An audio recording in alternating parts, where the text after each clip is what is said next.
Today, we're going to look at human evolution, the ape-men, these missing links that we call ape-men that are used by evolutionists to prove that humans have evolved from ape-like ancestors.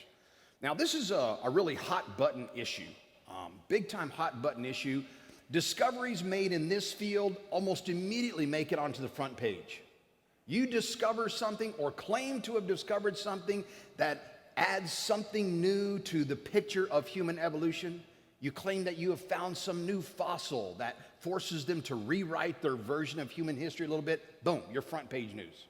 Front page. And the problem with this is that anything that makes it onto the front page of your popular media and such makes its way into the classroom. Oftentimes these same discoveries, these same claims are turned over later. They're retracted later, but the retractions never make it in the classroom. And this is one of the subjects that has convinced a great many Christians that evolution must be true. This subject right here, much like the fossil record. But when, there are a lot of people that could accept a quantity of evolution. I certainly can. I realize that God has created organisms with an ability to adapt. That's just amazing. Amazing ability to adapt. And that adaptation process involves the production of great many separate species from within these biblical kinds. Tremendous differences can be seen. I could term that evolution. So a lot of people can accept a quantity of evolution. But understand that Darwin's theory, Darwinism itself, led inexorably to the conclusion that humans are part of that process as well. That we were the end result of this evolutionary process, that we have evolved from ape-like ancestors, that we are just another animal. This was an inexorable conclusion of Darwin's seminal theory. And when people saw credible evidence that humans appeared to have evolved from apes, when people saw credible evidence of that aspect of evolution, that was it. If we've evolved from animals, then the entire theory of evolution must be true. To some people, that was it. That was the one key factor that caused them to buy in all the way. Evolution must be true if we've evolved from animals. But what does that do to humanity as well? What does that do? So human evolution is taught as absolute fact today. Evolution in general is taught as though it's an absolute fact. But most evolutionists will admit to you, they will tell you that evolution is both a fact and a theory. They will say it's both a fact and a theory. They say it's a fact that it has occurred. That's a fact. Evolution's a fact. It's a fact that it's occurred. We're not sure how it occurred yet, so that part's a theory, It's theoretical how it happened, but it's a fact that it did happen. And of course, this is the scientific method flipped on its head, right here. Because the scientific method starts by making a hypothesis, an educated guess to explain some physical phenomena, some process. And then you do your best to support that hypothesis with experimentation. If you can support it with experimentation, you might be able to consider your hypothesis a theory. And then if you do further experimentation on your theory, specifically if you try to falsify your theory, and if your theory cannot be falsified under any conceivable circumstances or scenarios, you might then be able to consider your theory a fact. But you start with the hypothesis. After experimentation, you end up with a theory. After more experimentations and unable to falsify your theory, you could call it a fact. But they've taken the entire scientific method, flipped it on its head. We start with the assumption it's a fact, and now we're working on the theories to see how that took place. But they teach it as an absolute fact. If you read the terminology on the descriptions of evolution, this is what we think, this might have happened, this is how it happened, period. Prentice Hall Biology, one of the most widely used biology textbooks used in U.S. public schools, summarizes human evolution this way. They say humans and other primates evolved from a common ancestor that lived more than 65 million years ago. It's not a guess, it's not what we think, it's perhaps this way, matter-of-fact terminology. Between 6 and 7 million years ago, the hominoid line gave rise to a branch that ultimately led to the ancestors and closest relatives of modern humans. It's an absolute fact. It's a fact that humans have evolved. You see these phylogenetic trees that place humans there along with all of these other primates. We are taxonomically classified as a primate.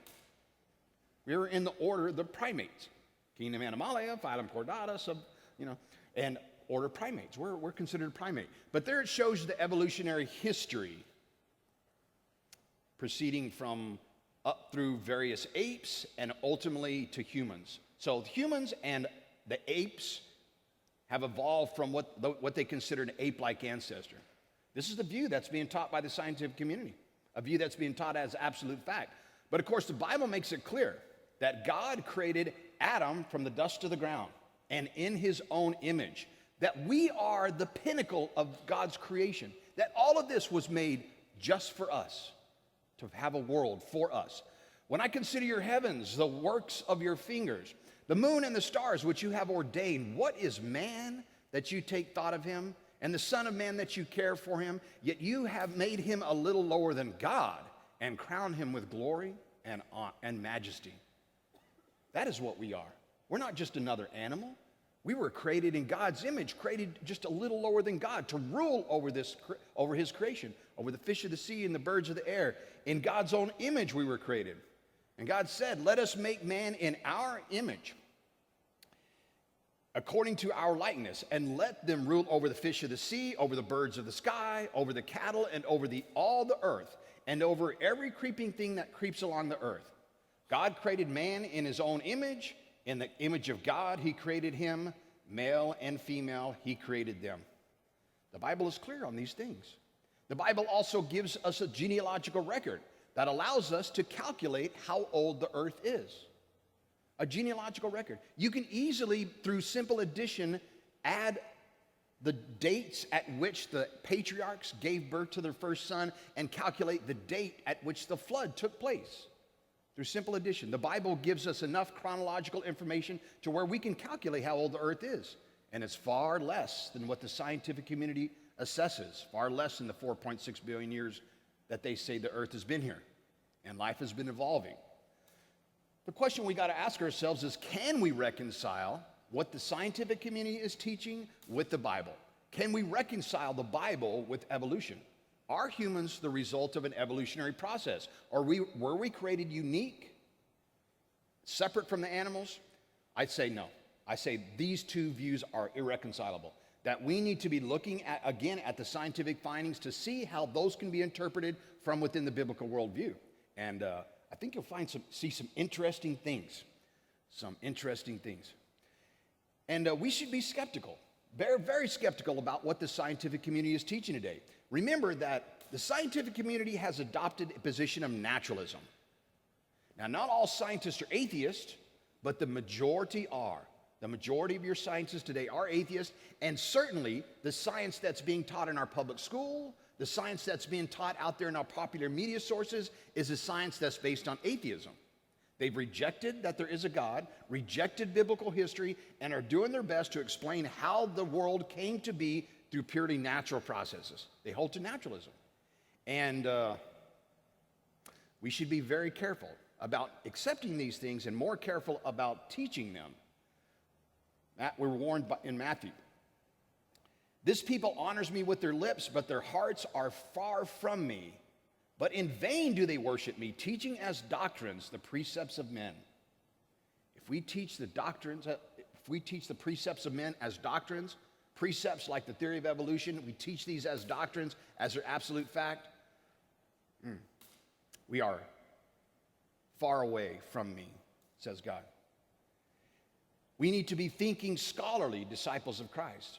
Remember when Jesus was asked on two separate occasions, what is the most important of the laws? He said to love the Lord your God with all your heart, with all your soul, with all your strength, and with all your mind. And if you read that original quote, the original verse from Leviticus, Jesus added with all your mind to that. And it's clear what he was telling us to do, that he wanted us to be thinking scholarly disciples of Christ. And he, Christ, gave for the equipping of the saints, for the work of service, to the building up of the body of Christ. As a result, we are no longer to be children, tossed here and there by waves and carried by every wind of doctrine, by the trickery of men, by craftiness in deceitful scheming. We need to be careful judges of what we're being taught and discern the truth. There's a truth out there. There are a lot of opinions, a lot of crazy opinions about the world, but there's only one truth. You've got to remember that. There's only one truth. All right, so we want to look at human evolution.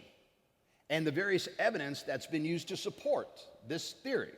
And the best way to start is to start with some history. Start with some ancient history. We're going to start with Nebraska man. Nebraska man was discovered, as the name might imply, in western Nebraska in 1922. Media reports of Nebraska man flooded the classroom, and, and it was used in school textbooks for several years. It was even presented as evidence in the Scopes trial. You know the Scopes trial? The American Civil Liberties Union orchestrated a trial to challenge an act, the Butler Act, which at that point in time prohibited the teaching of human evolution in public schools. The ACLU decided to challenge that. They actually put out newspaper ads to get someone to challenge the Butler Act, so they could put on a big media circus trial, the Scopes trial.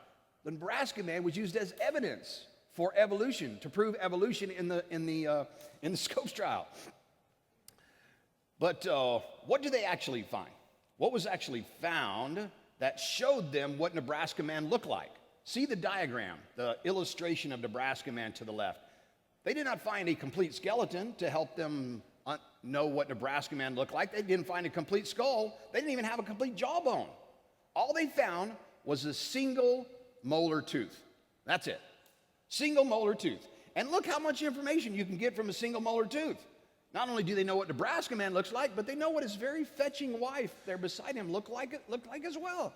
You can get a lot of information from a tooth. Lots of information from a tooth. But after further examination, the initial claim of discovery was retracted in Scientific American 5 years later. But it took 5 years later for them to realize that what they had did not belong to a man. It did not belong to an ape. That single molar tooth that they had found and used to reconstruct Nebraska man and used as evidence in the Scopes trial turned out to belong to a pig, an extinct peccary. Single pig's tooth was used to support human evolution in the Scopes trial. And this is far from an isolated incident. In 1983, a dolphin rib was misidentified as a hominid bone. A dolphin rib was thought to be a hominid bone. Dr. Tim White's an anthropologist at the University of California, Berkeley, and he criticizes the claim here and humorously called the discovery Flipperpithecus. Flipperpithecus? He says, a 5 million-year-old piece of bone that was thought to be the collarbone of a human-like creature is actually part of a dolphin rib. And listen to this. He says, a problem with a lot of anthropologists, people that study humans, is that they want so much to find a hominid that any scrap of bone becomes a hominid bone. If you can misidentify a dolphin rib as a hominid bone to prove evolution, a pig's tooth to prove evolution, well, you're able to accept just about anything. But again, not an isolated incident. This has actually occurred numerous times over history. Apes have been deduced from tiny fragments of bones which actually belong to not only the pig and the dolphin as we have seen, but also alligator, horse, bear, elephants, and donkeys at some point. Nigel Hawks, is a science correspondent and health editor for the Times newspaper in London. Nigel Hawks says, few sciences produce such abundant returns from so few fragments of facts as paleontology, the study of ancient life. Another famous discovery, in 1911, Piltdown Man was found by an amateur fossil hunter by the name of Charles Dawson. He claimed to have found pieces of a human skull from a gravel pit in Piltdown, England, thus the name Piltdown Man. This is actually a staged photo that shows Charles Dawson digging in the gravel pits, but with a dress full, he's all dressed up to dig in his gravel pits for a Piltdown Man. In 1912, it was announced that Darwin's missing link had been found.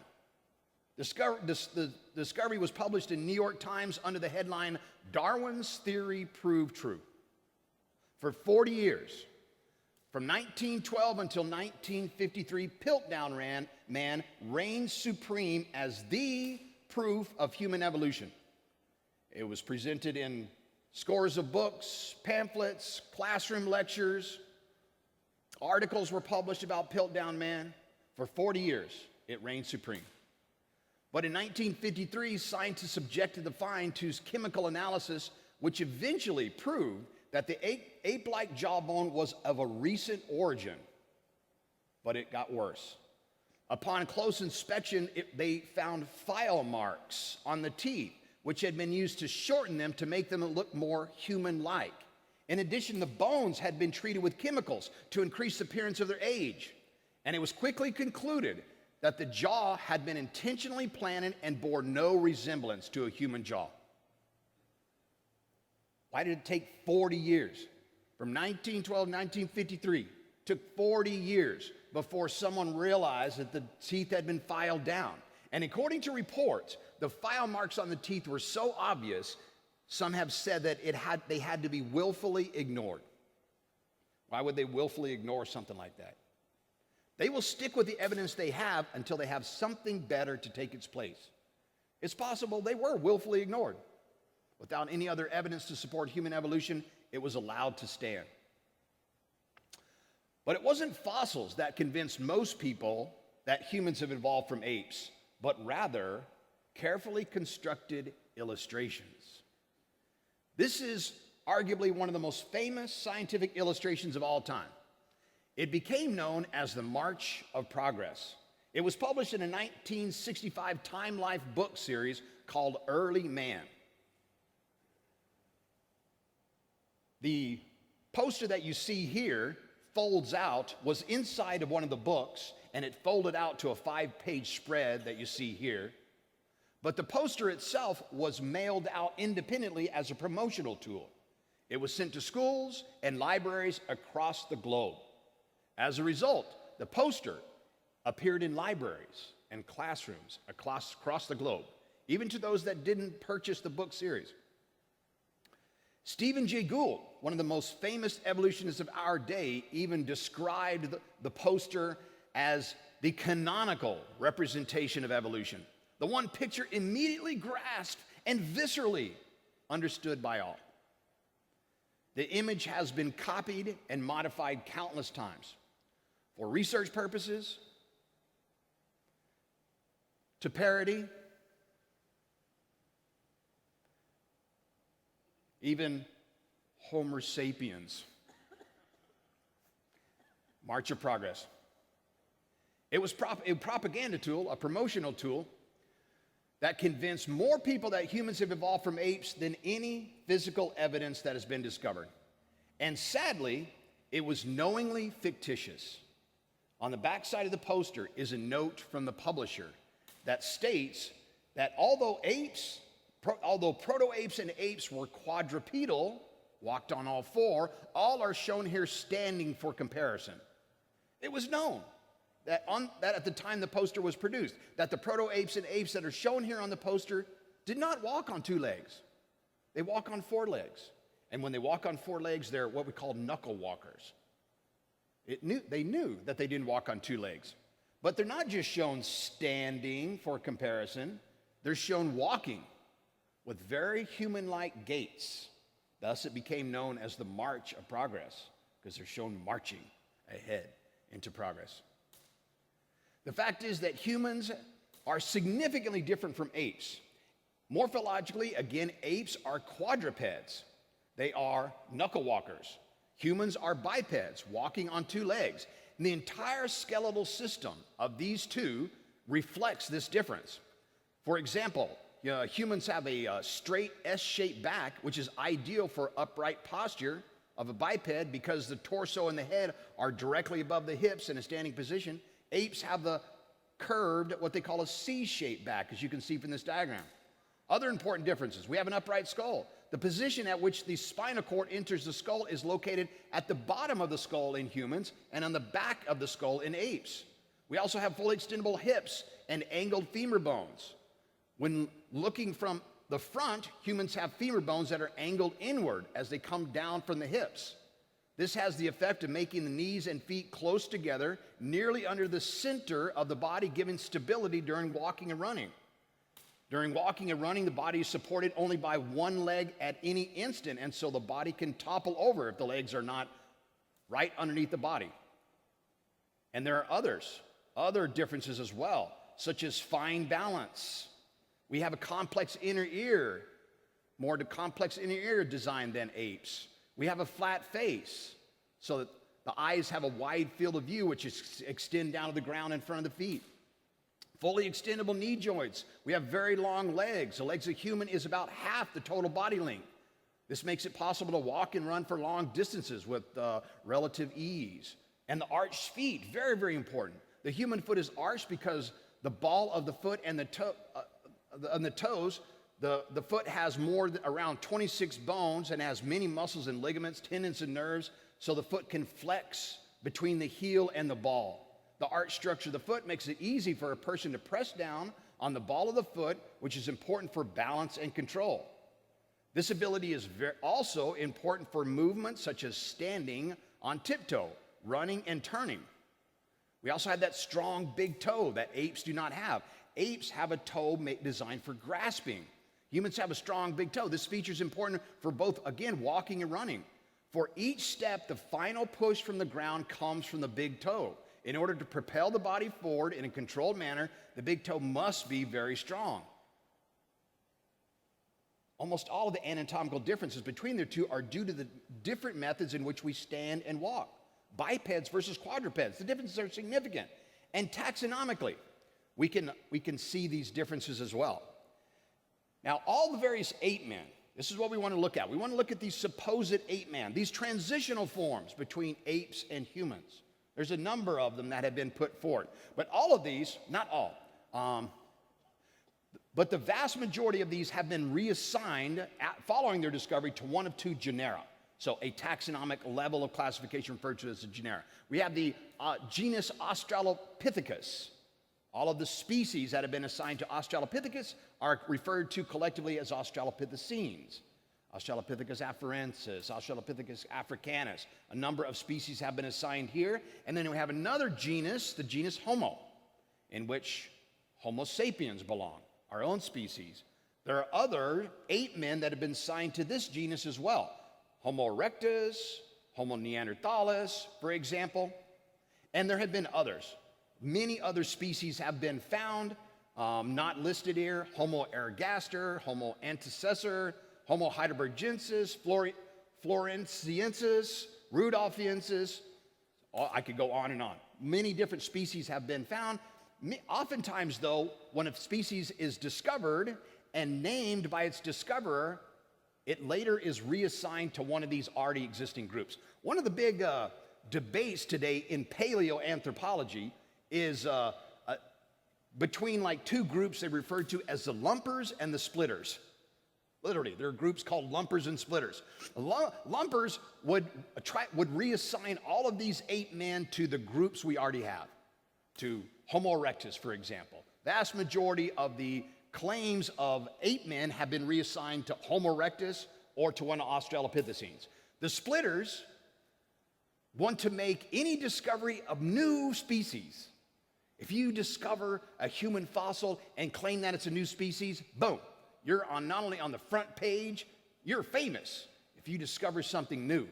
But if you discover, the 400th Homo erectus fossil, then, no big deal. Not going to become famous by discovering another piece of Homo erectus fossil, but you discover something new. Some subtle anatomical difference that seems significant could allow the discoverer to claim that it's a separate species. Because the difference between one species and another, other than reproductive compatibility, are morphological or anatomical differences. So you find some fossil that has some subtle anatomical differences. You claim it's a new species that rewrites the story of human evolution. Boom, you're famous right off the bat. Famous, front page. Get yourself a job at universities and teaching positions.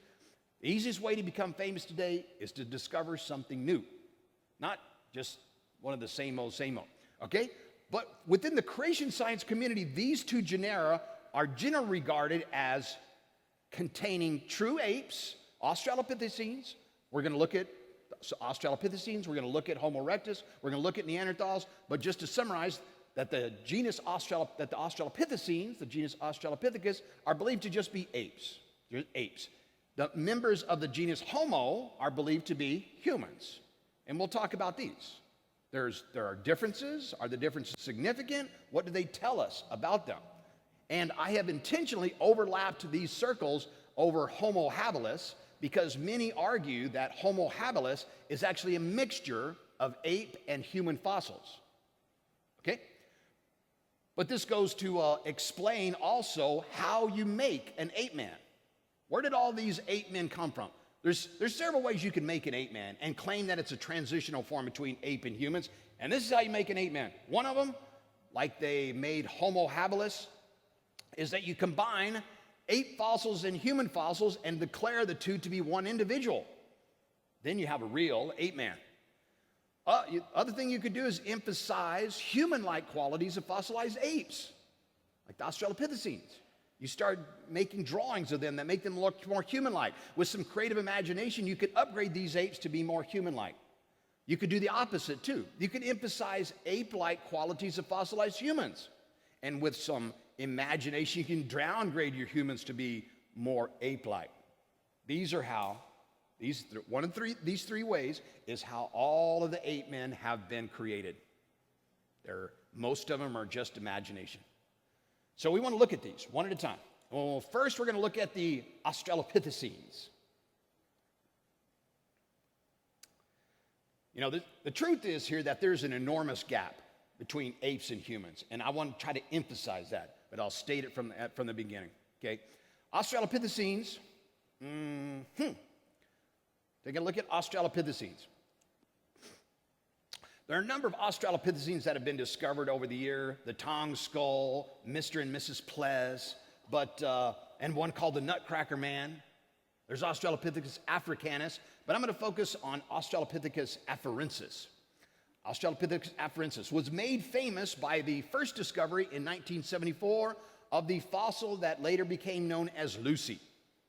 And there's actually a story behind that. Apparently, in the camp, the night after its discovery, they were playing the Beatles. And the Beatles song, Lucy in the Sky with Diamonds, came on, and someone had the bright idea of calling their new discovery Lucy. True story about how Lucy got its name, okay? It was discovered by Donald Johanson in Ethiopia in 1974.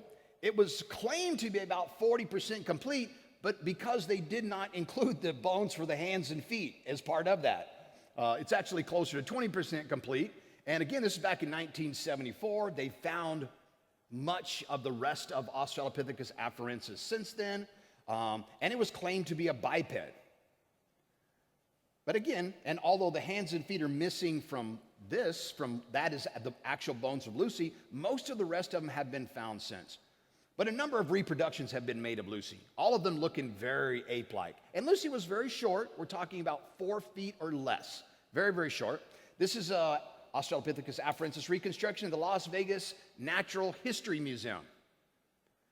Here's another at the Maxwell Museum of Anthropology at the University of New Mexico. Another reconstruction.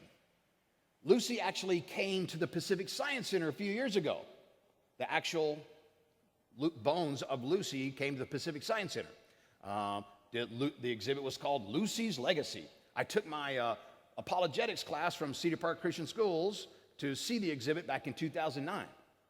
It was a great exhibit, but there were a couple of observations I will note. One of them was, again, I mentioned that Lucy, the original discovery, was only about 20% complete.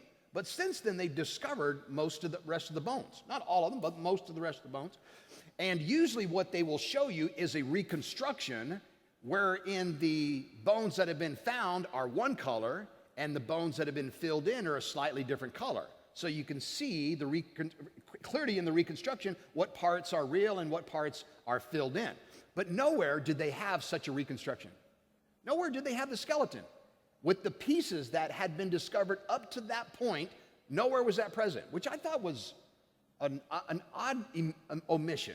But the other thing, kind of a cool thing. Now this was this was an exhibit that was allowed by the Ethiopian government. Lucy was discovered in Ethiopia. And the Ethiopian government, in order to take Lucy on tour and use it for exhibits, they required that the exhibit also include a history of Ethiopia, which was almost entirely the Christian heritage of Ethiopia.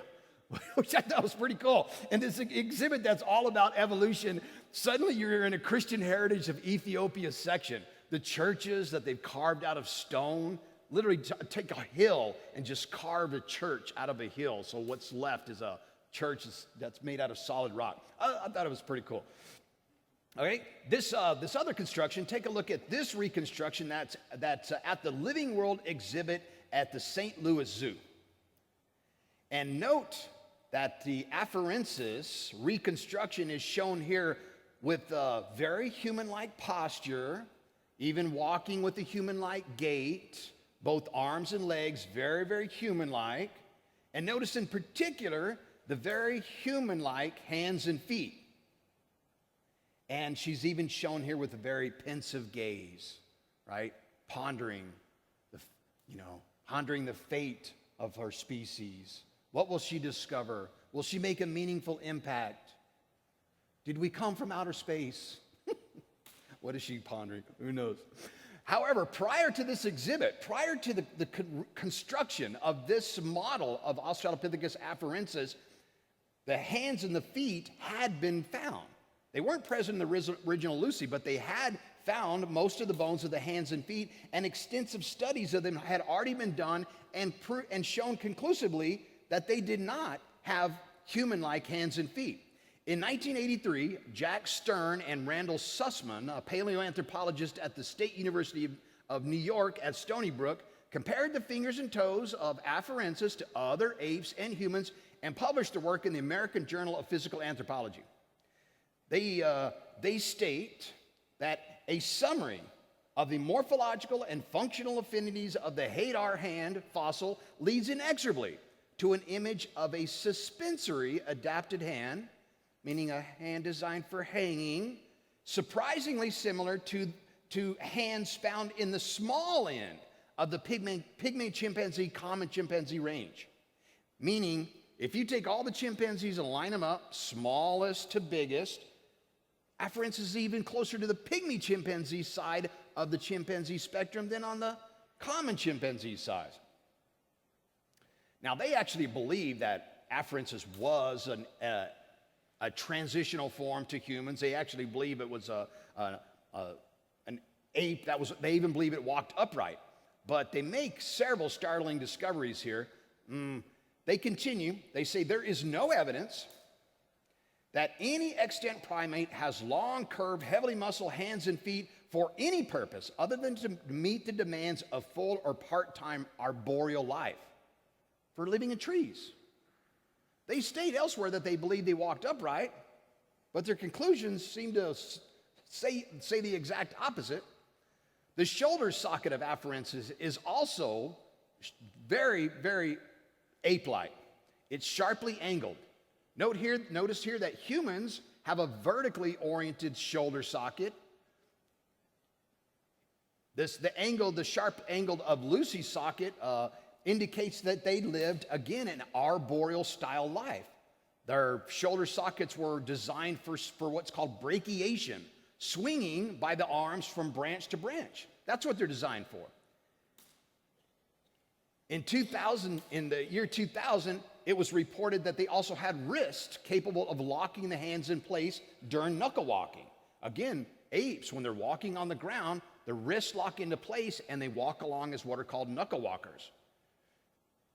Anamempsis and afarensis, the latter represented by the famous skeleton known as Lucy, had wrists capable of locking the hands in place during knuckle walking. Notice that this was published in a Science News article titled "Lucy on the Ground with Knuckles." Because, Lucy in the sky with knuckles. Nothing, terrible. Terrible. This is a tough room. Their pelvic bones were also very similar to chimps. Humans have a very different pelvic bone arrangement that permit us to walk upright. Note specifically the iliac blade of humans goes front to back, whereas in the apes, the iliac blade flares out laterally. The orientation of the bones is very important, again, for maintaining posture while walking upright. Stern and Sussman noted this as well in their publication. They say The fact that the anterior portion of the iliac blade faces laterally in humans but not in chimpanzees is obvious. The marked resemblance of Lucy to the chimpanzee is equally obvious. It suggests to us that the mechanism of lateral pelvic balance during bipedalism was closer to that in apes than in humans. So you have a fossil that you want to walk upright, but all of its anatomical features support a quadrupedal form of movement, walking around on knuckles. But you really want this fossil to walk upright. So what can you do? Maybe you could take your fossil into the lab, maybe do a little bit of reconstructive surgery on your fossil, take that quadruped ape and transform it into a walking biped. Maybe that's what you could do. And you might think I'm being facetious about this, but this is exactly what C. Owen Lovejoy did. He is the chairman of anthropology at Kent State University, and watch what he decides to do in this 1994 PBS Nova series. The ape that stood up, it was a revolutionary idea.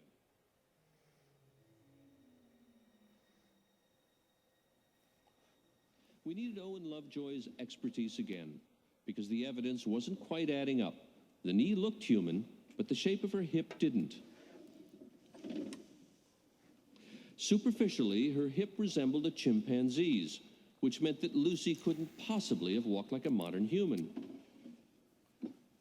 But Lovejoy noticed something odd about the way the bones had been fossilized.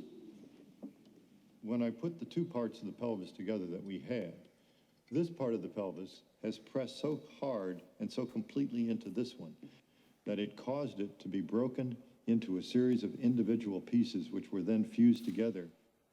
So he sees his pelvis, and the pelvis doesn't look like the pelvis of a biped.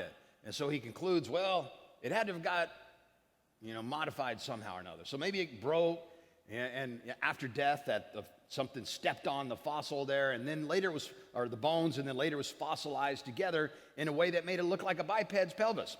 So he decides to fix it.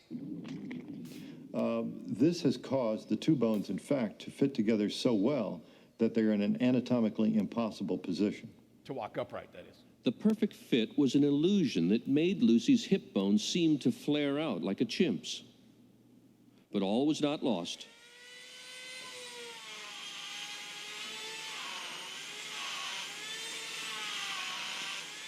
Lovejoy decided he could restore the pelvis to its natural shape. He didn't want to tamper with the original, so he made a copy in plaster. He cut the damaged pieces out and put them back together the way they were before Lucy died. It was a tricky job, but after taking the kink out of the pelvis, it all fit together perfectly, like a three-dimensional jigsaw puzzle. Got a big hole in it. As a result, the angle of the hip looks nothing like a chimp's, but a lot like ours.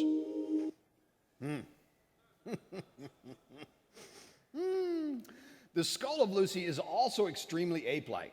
Specifically, the face of apes and humans is completely different.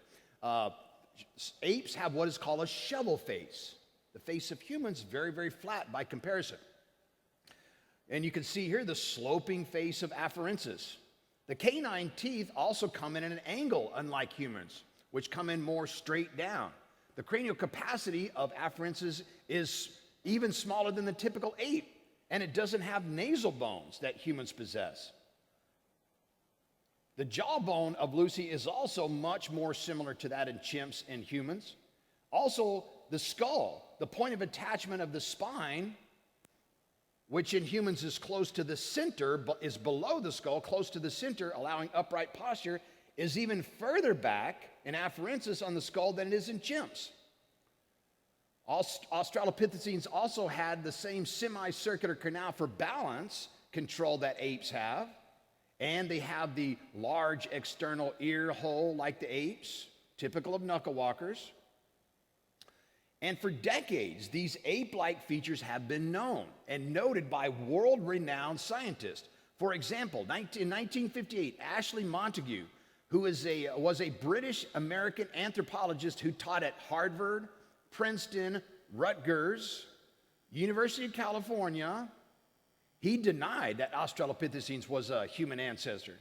He says, the skull form of all Australopithecines is extremely ape-like.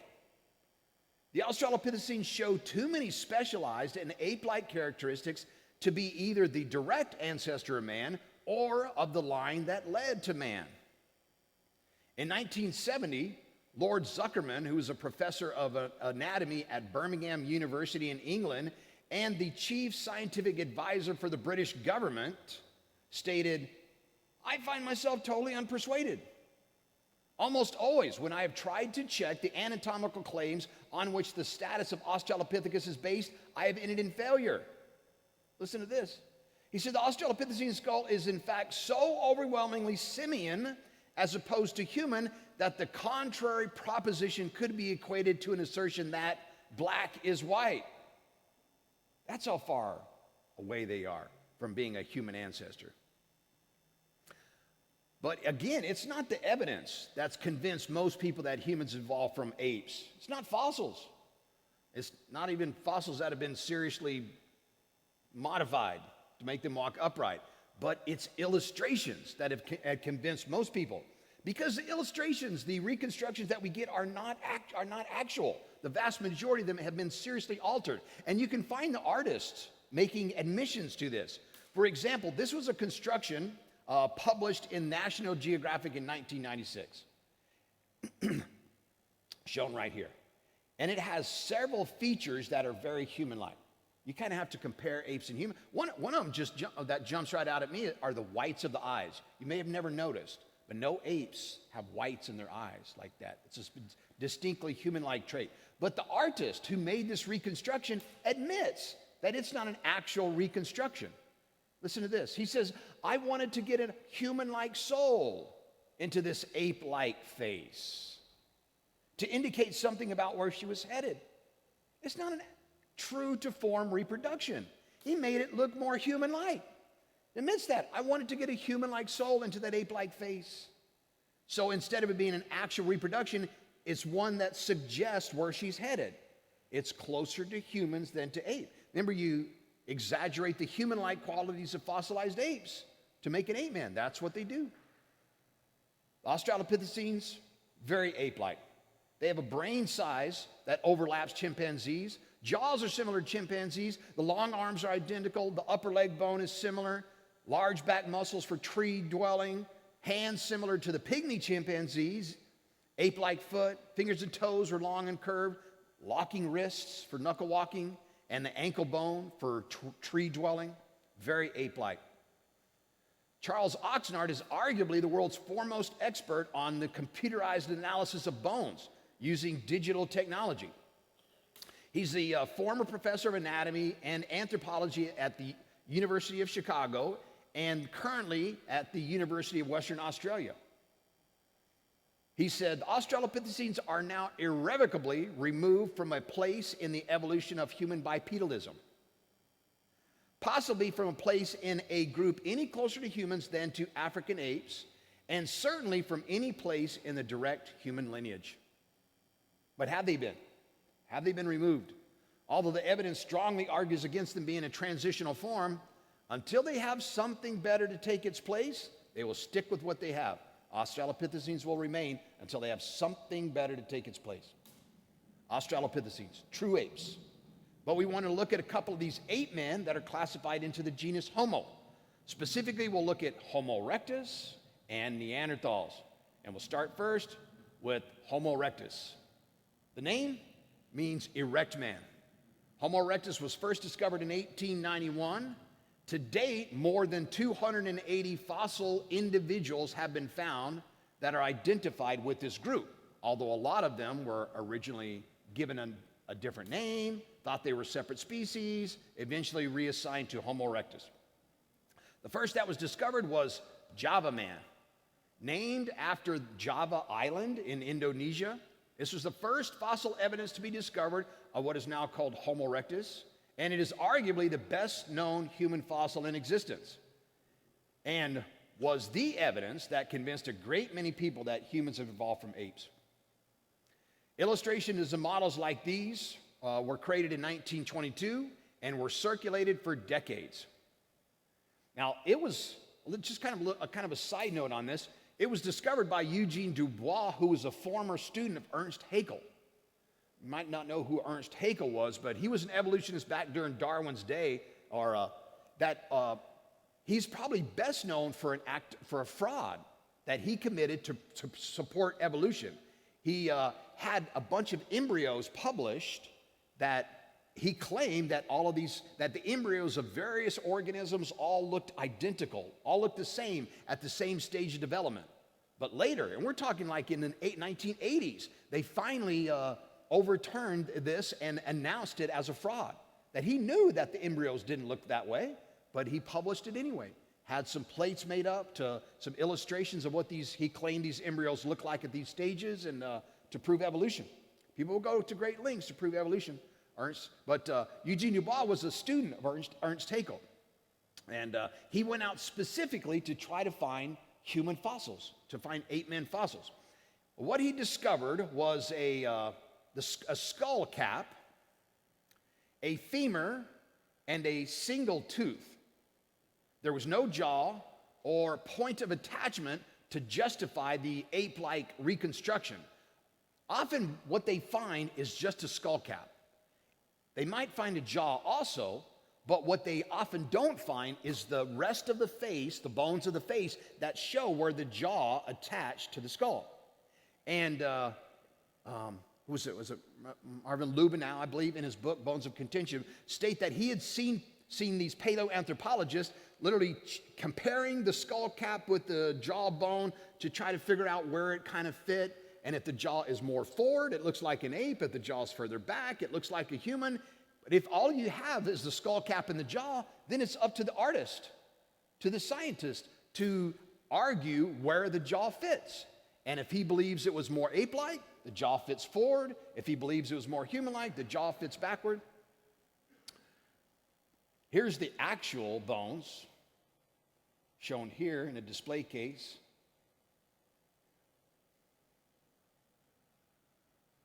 Now, he actually found, this discovery was contested for some time.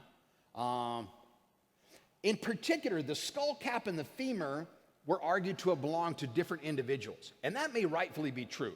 The skull cap was what they call robust, and one of the big differences between Homo erectus and modern Homo sapiens is the thickness of the bones, and not just of the skull cap. The bones are generally thicker in these fossils. The skull cap that they found of Homo erectus that Eugene Dubois found was very robust, meaning thick.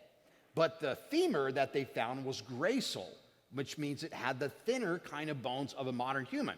So because of these differences, it was argued from the very beginning that they did not belong to the same individual. And that very well may be true. But other Homo erectus fossils have been found. Other parts of the anatomy have been found. The next most important discovery was called Peking Man, who was discovered outside of Beijing, China, which was at that point called Peking, or at least by us. They was discovered in the Sakutian cave system, the entrance of which is shown here. It was this cave system was announced as a UNESCO World Heritage Site back in 1987. I look at the statue out front. I just kind of crack up when I see this. You know, I have to think, what would that, you know, they found several fossils in this cave system. And they actually went back into it later and did more digs. But I have to just think, what would that guy think, that poor fellow that they dug up out of that cave system, what would he think if he went back to his cave system in the future and found this big statue sitting out front? You know, go back, they were worshiping me like I was a god, you know? But it almost is a veneration that we're doing here, you know, the way we treat these discoveries. Treat this cave system like it's venerated. Good grief. That poor guy. Now, these are the replicas of 6 skull caps that were discovered in the Sakutian cave system, and all we have is the replicas. All we have is the replicas of the original Peking Man skull caps, because the originals were lost during World War II.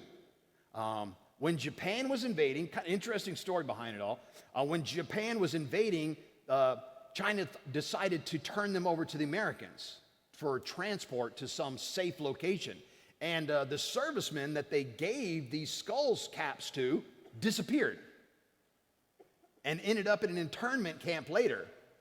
No one really knows what happened to the skull cap. Presumably, they were captured on the road at some point, heading down to the shipping docks, and the Japanese, assuming the Japanese who had captured them, probably looked in the back of, expecting to find a bunch of machine guns or something, and open it up, and there's a bunch of bones.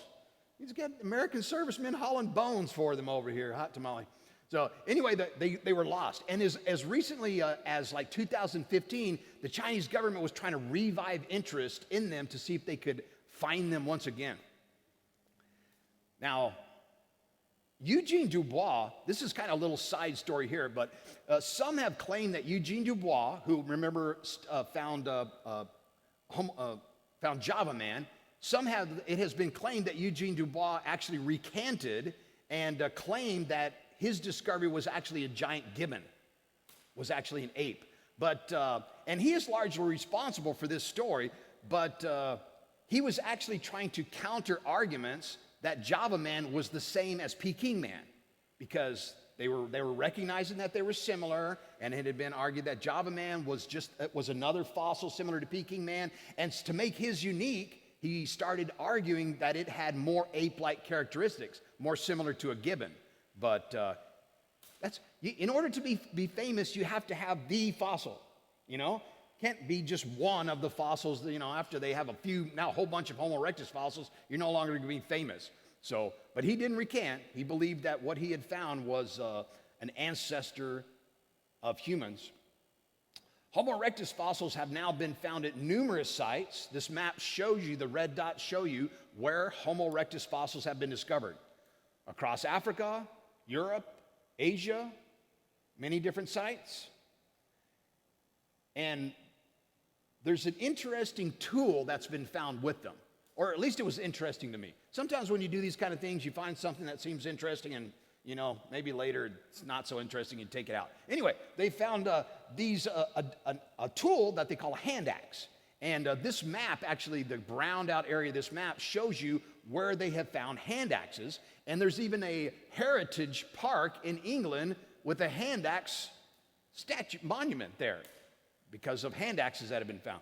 This is what the hand axes look like, okay? And about how big they are, which is why they're about, it definitely looks like a tool. It's been tooled, it's been chiseled down, and it would fit in a hand, and so that's why they've been called hand axes.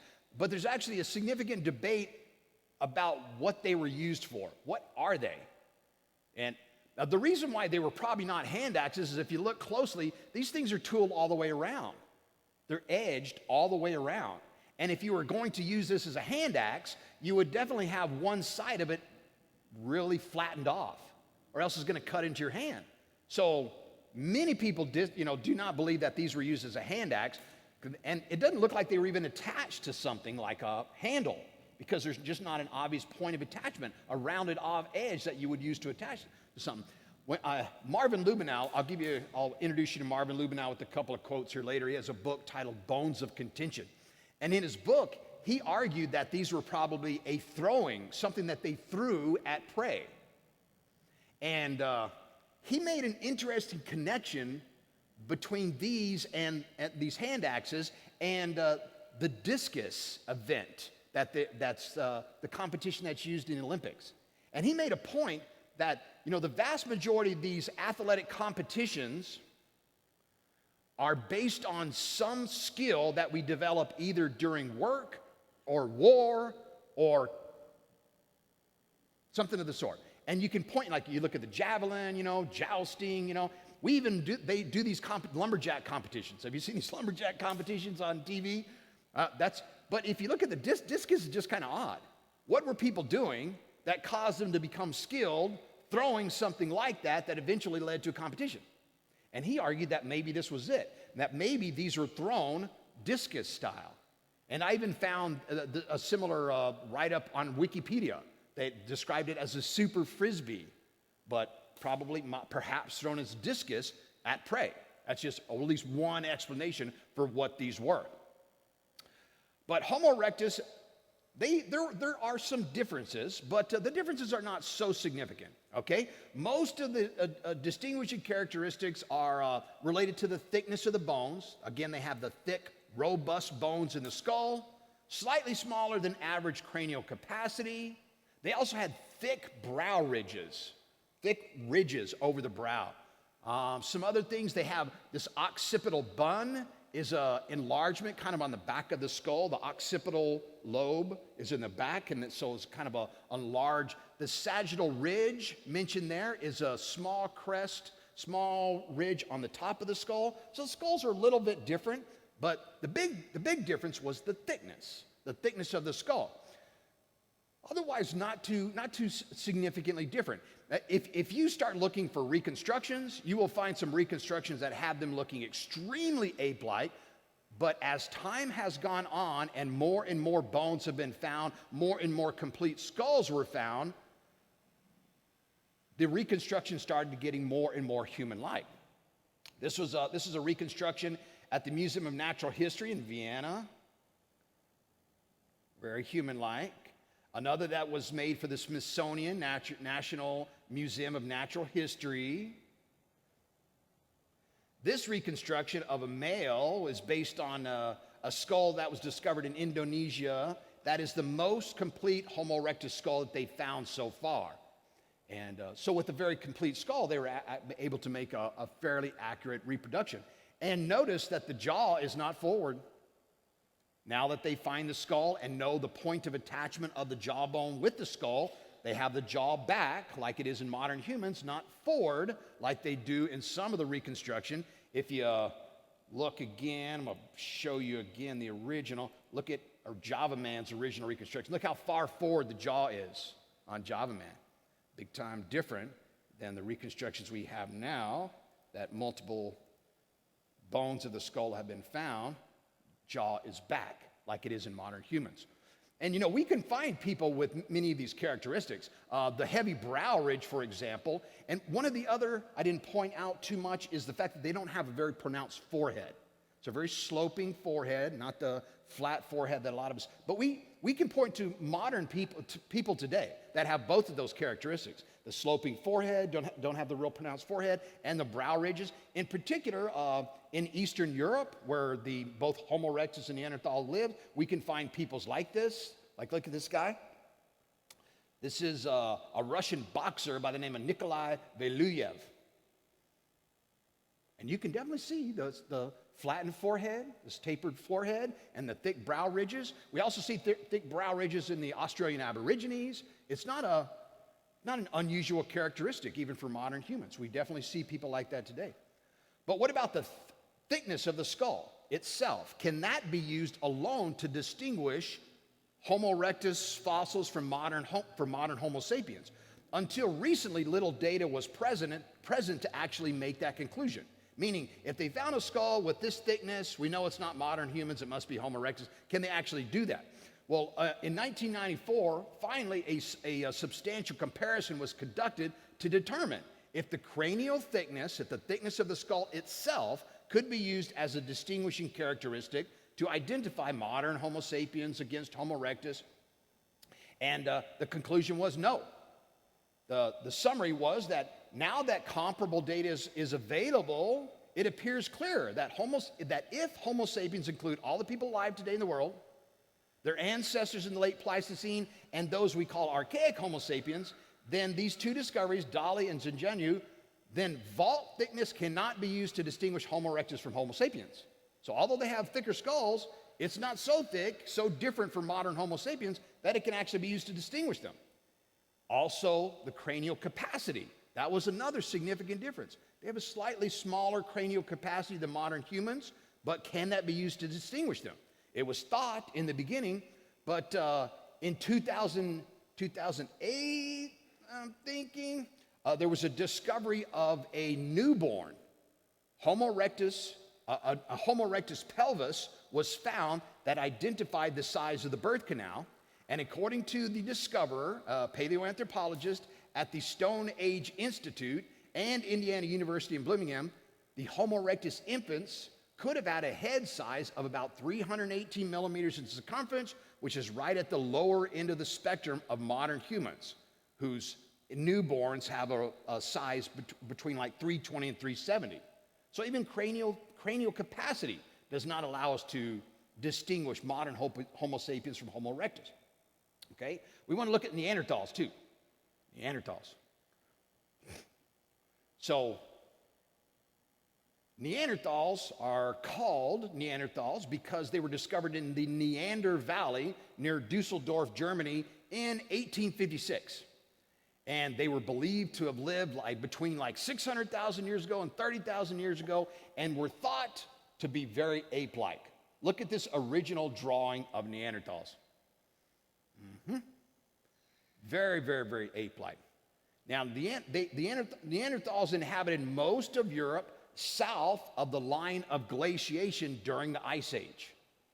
Now, your creation scientists that hold to a biblical flood model believe that the Ice Age was caused by the global flood, that it actually happened at the very end of the global flood. The fountains of the great deep burst forth, caused the oceans to become very warm as the waters recessed off the continents. What you had is a condition with very warm oceans, colder continents, creating a perfect environment for lots of evaporation out of the ocean that fell out onto the continents, creating this ice age, okay? And during the ice age, the glaciers advanced to the 50th parallel north, which is at the very northern edge of that green patch right there. So the Neanderthals lived in the habitable areas just south of the Ice Age glaciers in a very harsh climate. They were also big game hunters, big game hunters. They had the thick brow ridges like your Homo erectus, kind of short, stocky body build, very stocky. And like I said, big game hunters. If you've ever seen them on movies hunting things like mammoths, they actually hunt mammoths. We found numbers of graves at this point of Neanderthals with trophies, including mammoth, artifacts in there. So they're definitely big game hunters. But again, some of the early reconstructions of Neanderthals had them looking very ape-like. And again, the way that they do this oftentimes is just to manipulate the point of attachment of the jaw with the skull. In his book, Buried Alive, Jack Cuozzo was a retired orthodontist, if I remember correctly, orthodontist dentist, who, because of his credentials as a physician, was able to gain access to Neanderthal skulls over in Europe, in both Germany and France. Actually went there with a portable x-ray machine and was able to gain access to some of these fossils and actually x-ray some of them. Well, while they're doing work on Neanderthal skulls, he found this drawing of a Neanderthal fossil at the souvenir counter at the museum in Berlin, which had a very ape-like face on a famous teenage Neanderthal that had been discovered called the Le Mosier. I'm not sure if I'm pronouncing that correct. Never had. Okay? But he noticed right away as a retired orthodontist that the jawbone in this diagram was fully out of socket. Okay? The extension on the jaw, a part called a process, actually fits into a little groove in the skull called a fossa. And he noticed right away in this diagram that the jawbone is way out of socket. It's intentionally been moved forward and been moved forward about an estimated 30 millimeters. And by moving it forward, you give it a very ape-like face. Move it forward, you got ape-like, shovel face. Move it back, so you got a flat face, very human-like. And he noticed right away that this figure had been distorted by moving the jaw forward. Because if you put it back where it's supposed to be, same skull, has a very human-like face. I found this picture on Wikipedia and noticed the exact same thing. This is actually a Homo erectus skull cap, but and then just a model or reconstruction of a jaw sitting there next to it, but it's also out of the fossa, which is probably about 10 to 20 millimeters at least to the backside, but they have it shifted forward as well, because when you move it forward, looks more ape-like. You shift it back, looks more human-like. So I even found one doing the same thing on Wikipedia. Neanderthals, though, now are looking very human-like, very human-like. I'll show you a few reconstructions. This one's at the Neanderthal Museum in Mettmann, Germany. Here's another from the same museum, Neanderthal Museum, very human-like. And another of the famous Gibraltar child, very human-like. Eric Trinkas is an anthropologist at Washington University and an expert on Neanderthal biology and human evolution. He says detailed comparison of Neanderthal skeletal remains with those of modern humans have shown that there is nothing in Neanderthal anatomy that conclusively indicates locomotor, manipulative, intellectual, or linguistic abilities inferior to those of modern humans. Visodero is a human anatomist with 3 books on surgical techniques. He said, despite their stocky body build and their stocky skull shape, there is no hard evidence to say that Neanderthals were in any way inferior intellectually to modern man. They are known to have made sophisticated flint tools. They built huts out of animal skins. They had control over fire, and they also buried their dead. Very artistic, too. Had made jewelry, lots of cave paintings. Number of cave paintings that have been discovered at this point is enormous. But the fact that they buried their dead is significant, because burying your dead is a very human-like quality and a very religious quality. Most people that bury their dead do so for religious purposes. And as Marvin Lubenow mentions here, probably the most significant evidence to support that Neanderthals are just humans is the fact that they have found modern humans and Neanderthals buried together. He says, most anthropologists recognize burial as a very human and very religious act. But again, the strongest evidence that Neanderthals were fully human and of our own species is that at 4 sites, Neanderthals and modern humans were buried together. Recently, genetic studies have been done as well that found that Neanderthals have interbred with modern humans. The Neanderthal genome sequence was completed in 2009 by the Max Planck Institute, and comparisons between the Neanderthals and several modern Homo sapien populations were included in the study. They compared them with Africans, French, Chinese, and Papua New Guineas. And their findings were published in 2010 in the journal Science. They found that Neanderthal-specific DNA markers in the genomes of all 4 modern ethnic groups except Africans, confirming that they had interbred with these groups. But they note one puzzling thing about this, in that is no archaeological evidence has ever been found of Neanderthals in China or Papua New Guinea, and yet they found Neanderthal DNA markers in those populations. Interesting. 99.7 of the base pairs of the modern human and Neanderthal genomes are identical.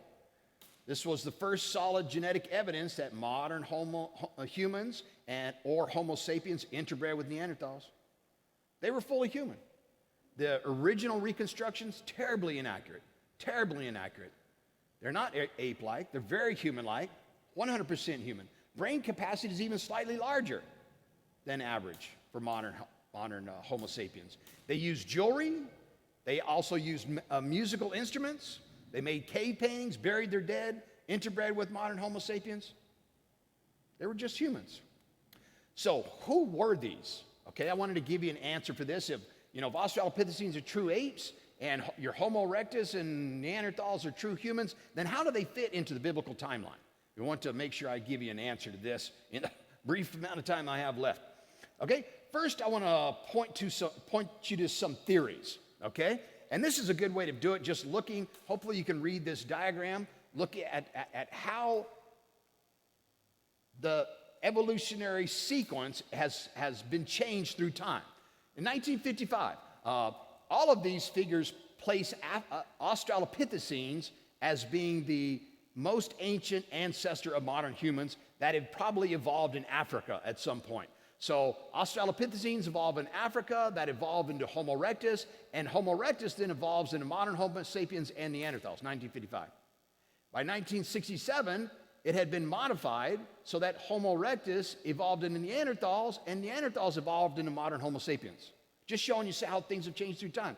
1971, again, Australopithecines in this case, evolved into Homo habilis.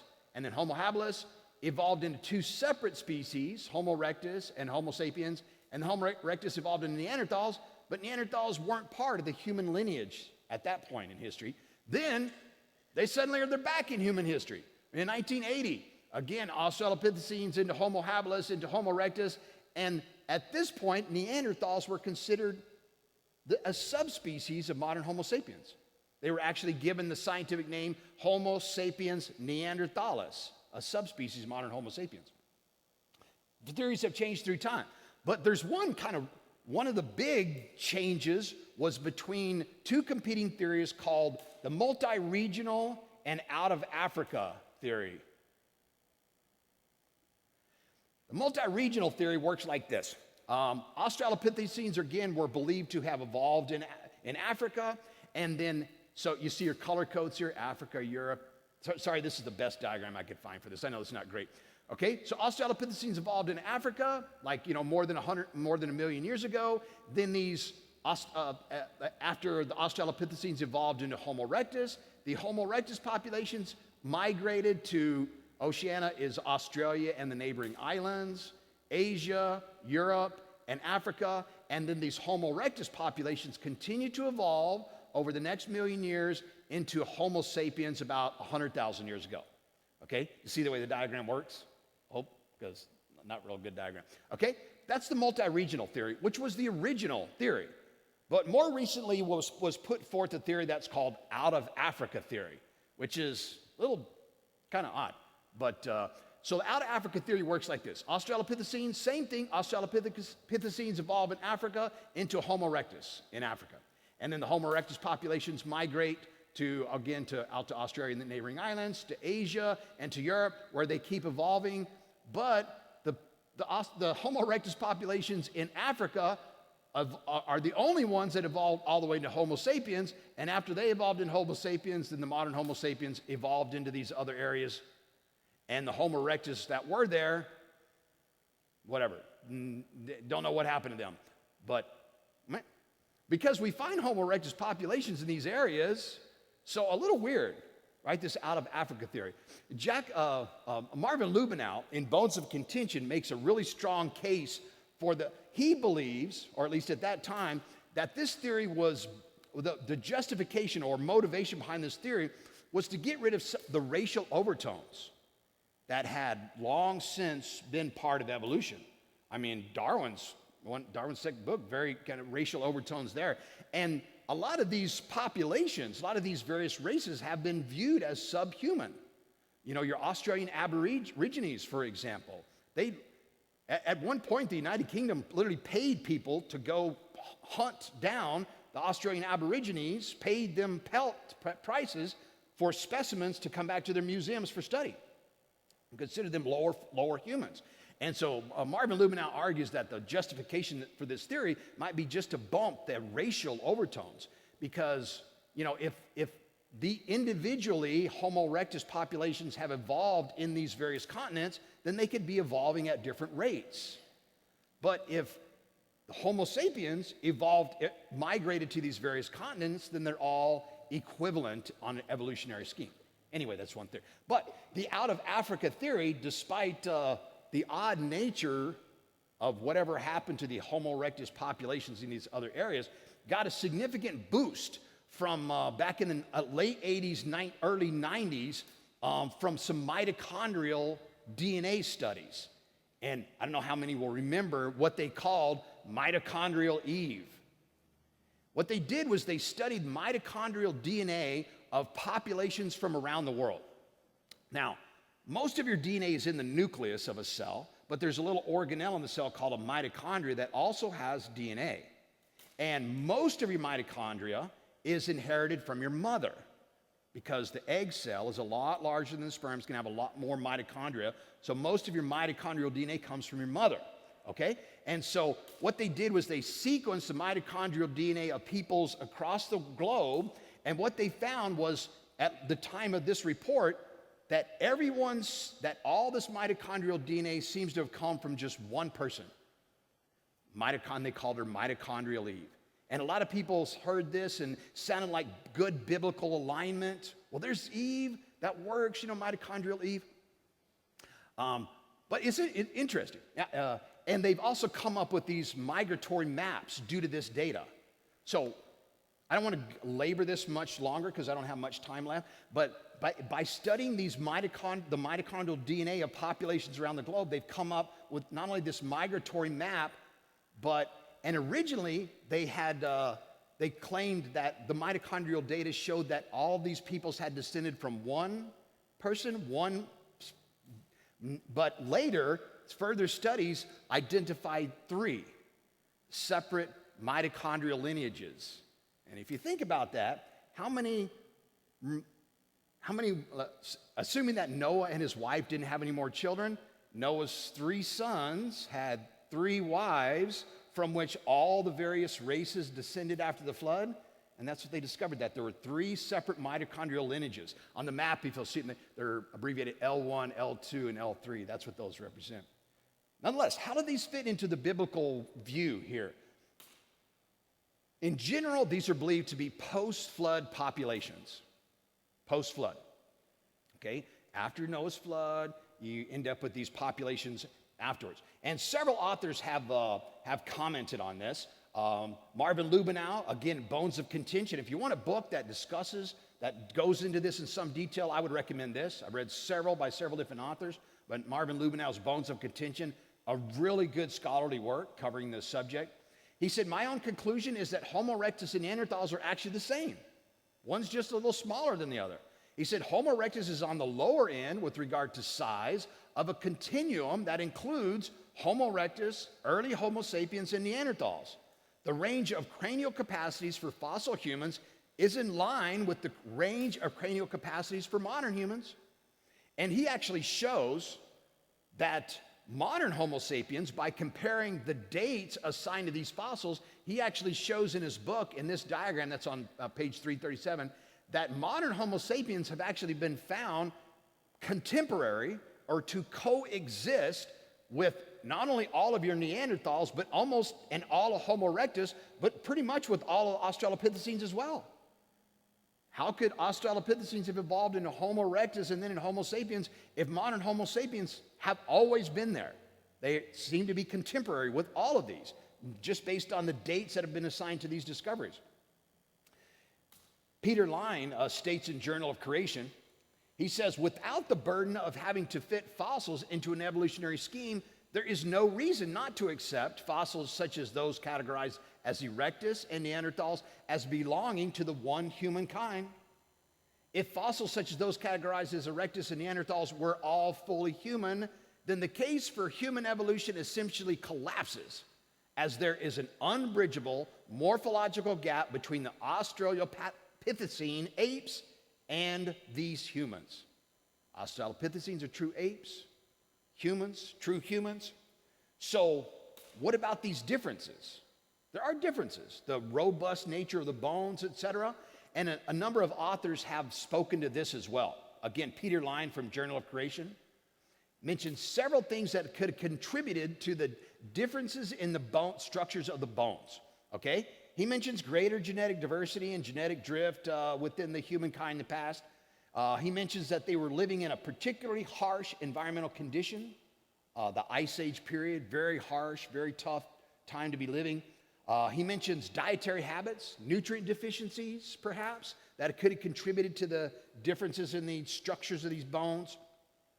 He mentions stress of particular biomechanical forces. Specifically, he's referring to the differences in the shapes of the bones or thickness of the bones in the jaw region, mentioning that your bones are constantly growing throughout your life, but based on the stress you place upon them, they will be remodeled. And if you didn't have, back in Neanderthal Homo erectus days, if you didn't have a vice grip there, or a vice and some needle nose pliers or stuff, what do you use for tools? Well, you use your teeth. So if you need to grab hold of something real strong, if you're trying to make some cordage or strip some leather straps or something, you're going to put it in your teeth to hold on to it. And that kind of stress placed upon bones will cause those bones to be remodeled and thickened to accommodate that additional stress, okay? possible another factor. He also mentions, He also mentions pathology, diseases, such as those that could be caused by nutrient deficiencies, etc. Again, they were living at a particularly harsh time.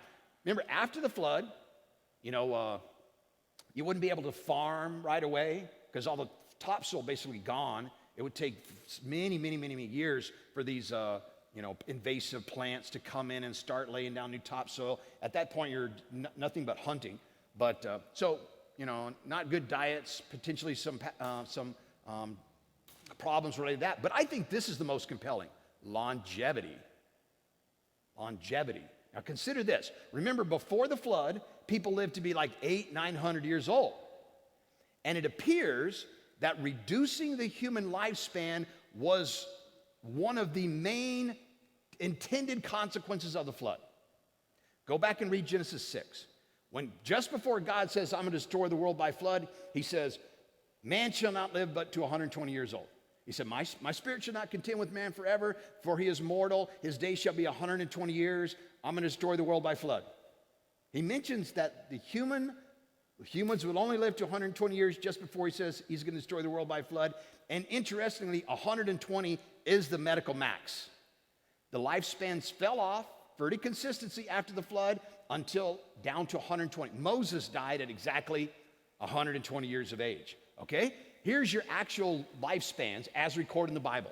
I created this graph.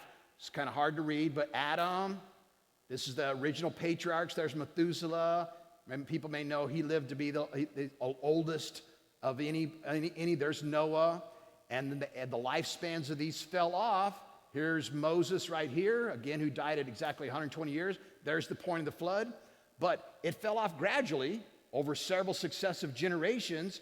Now, what would a person's skeleton look like? What would a person's bones look like who was 400 years old?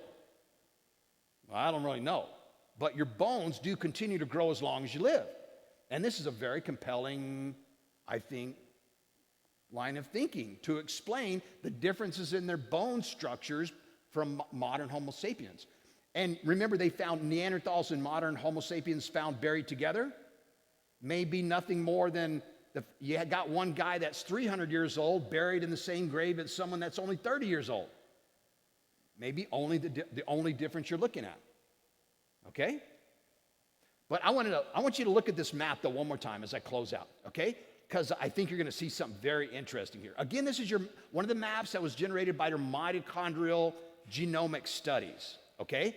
That showed, remember that there were 3 mitochondrial lineages, but also shows the migration of these peoples across the globe, okay? Now, if we're correct about this, that Neanderthals and Homo erectus, which are, by the way, the difference in the yellow versus the brown there, the Neanderthal and Homo erectus, if these were people that lived after the flood, this is a kind of migratory pattern we're kind of expecting.